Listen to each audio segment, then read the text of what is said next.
like, for example, I'll give you my example. I did a series. I was on a series for 6 years with Denzel Washington. St. Elsewhere. I was selling out. At the time, I would do 2 shows at the Woodlands in Houston, and it would be like 10,000 people would show. And then 2005, they'd say we have, 26 people are at Ha-Ha's tonight, And then I would do my set, and then I'd come in and I'd be sitting in a casting office. 6 years ago, I was on a series. I was on network TV.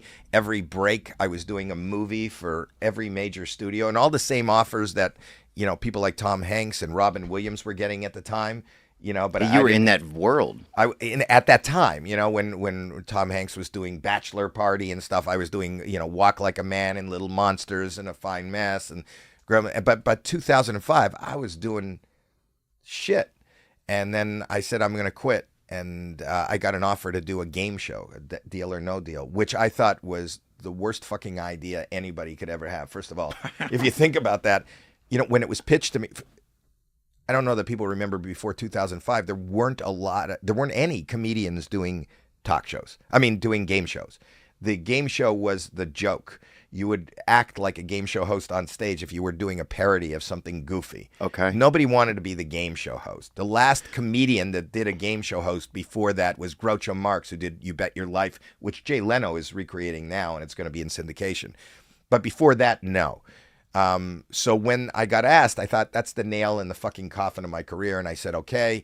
And then they showed me what the show was, and it was just an hour of opening up cases. Yeah, just opening up fucking cases. Unboxing. It was the original unboxing, really. That's what it was. It was the original unboxing.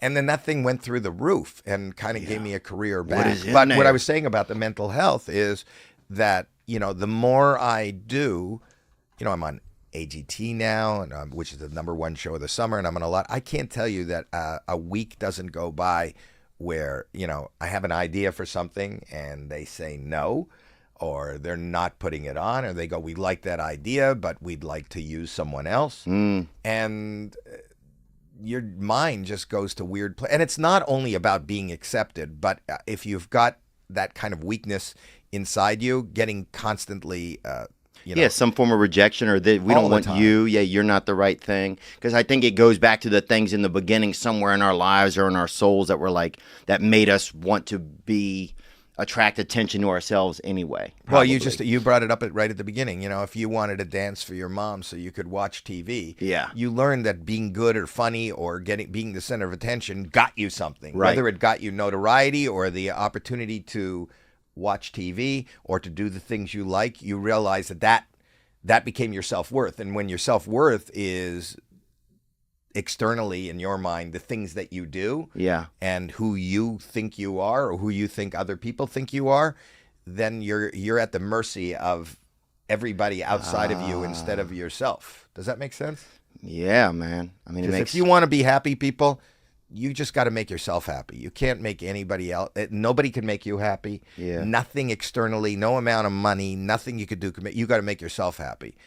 And that's why I will stand alone in a dark room just smiling. Yeah. I'll tell you this, dinner time can be a real stress. Somebody's fist fight and somebody stole your silverware. Somebody's smoking up in the back room, huffing out. But with Freshly, it's easy.